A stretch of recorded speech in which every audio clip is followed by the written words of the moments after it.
Luigi Mangione, 26, now infamous for the shocking murder of UnitedHealthcare CEO Brian Thompson, was once a brilliant and promising figure. With no prior criminal record, he grew up in Maryland, graduated as valedictorian of the prestigious Gilman School, and earned dual engineering degrees from the University of Pennsylvania. A talented programmer, Mangione contributed to Civilization 6 and co-founded a gaming club. Despite his achievements, he harbored a deep resentment toward corporate America. Living in Honolulu until recently, this well-traveled gaming enthusiast's arrest stunned those who knew him, revealing the stark contrast between his bright past and his chilling actions. Well set. Congratulations. Thank you.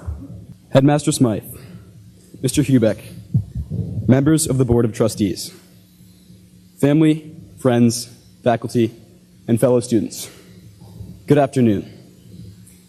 Thank you all for being here to celebrate Gilman's 116th Founders Day. I'm honored to be speaking to you all today on behalf of the Gilman class of 2016.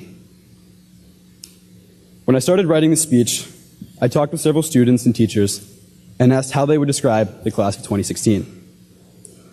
Many of the students characterized our class as inventive, in both imagination and initiative. At the same time, several teachers reminded me of our class's commitment to Gilman and its traditions. I came to realize that both views are correct. The class of 2016 is truly defined by its inventive, pioneering mentality that accompanies a strong commitment to Gilman tradition. Throughout its time here at Gilman, the class of 2016 has been coming up with new ideas and challenging the world around it. Our selling of Chick-fil-A during lunch, arguably the staple of our class, provides a great example. In our sophomore year, when brainstorming ways to fundraise, we didn't just settle for the usual methods of selling spirit shirts and Christmas trees. In addition to this, we did what seemed impossible given the tight schedule of the school day and began shuttling dozens of Chick-fil-A sandwiches to Gilman between assembly and lunch. Soon, we were selling over 100 Chick-fil-A sandwiches each day, in what became likely one of the most successful class fundraisers in Gilman's history. But our ability to come up with new ideas didn't start then. I've noticed it as long as I've been here, even in my very first year as a sixth grader. If any of you have ever been on Gilman's campus before school starts, you would have noticed that every morning, rain or shine, the turf is filled with middle school students playing soccer, football, and frisbee. That tradition was actually started by the class of 2016. As many of you know, the Gilman Middle School offers not one, but 2 recesses per day. But for the class of 2016, that wasn't enough. So, as sixth graders, rather than sitting in the hallways waiting for school to begin, we decided we'd give ourselves an extra morning recess before the morning even started. And now, 7 years later, that morning recess remains as a regular part of every school day. Of course, this isn't anything revolutionary, but it shows that even early on, the class of 2016 was challenging the world around it. Having great ideas, however, isn't enough to innovate. The class of 2016's inventiveness also stems from its incredible courage to explore the unknown and try new things. Just look at a few highlights from our senior year. This April, 5 seniors performed in Gilman's spring musical, The Addams Family, all of whom had no prior musical experience. 3 seniors, Jeremy Booth, Gus Meny, and Jake Goodwin, lended lead roles, while Tommy Morey and Chris Wolf helped put on the show that I doubt any of us will forget. How about this winter, when Kevin Wang delivered his senior speech?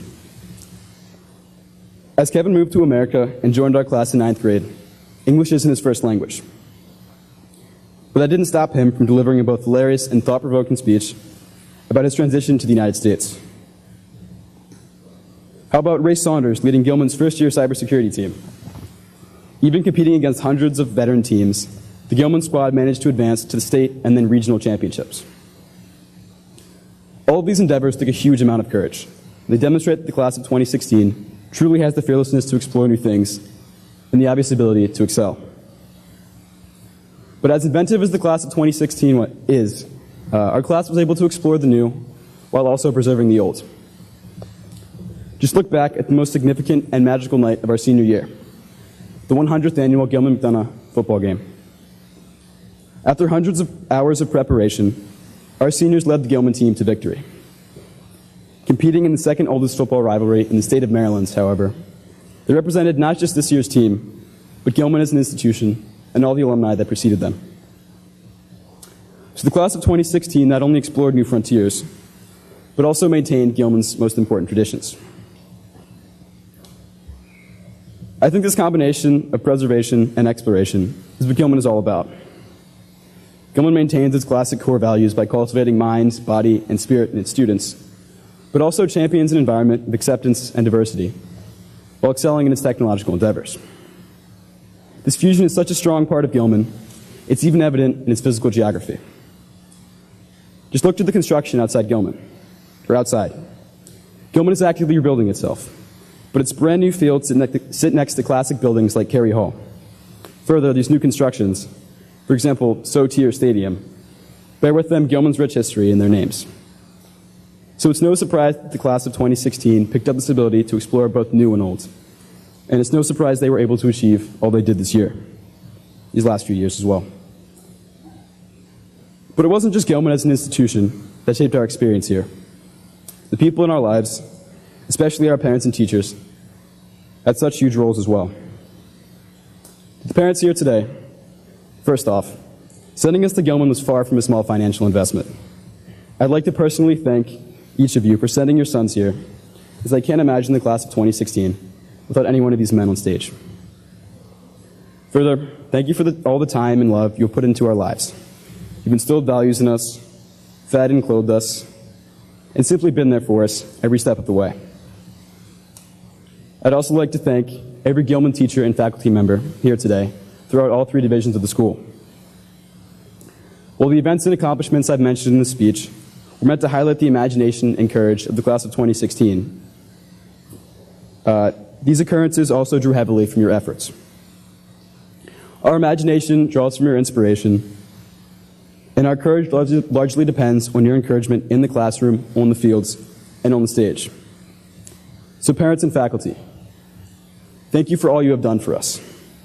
Today is as much an achievement for you as it is for us. As I conclude my speech, I have to remember that a valedictory, by definition, is a farewell. We seniors have been hiding from it all year, and I've even been avoiding it in my speech. But now it's time to face the truth. Our time as Gilman students has come to an end.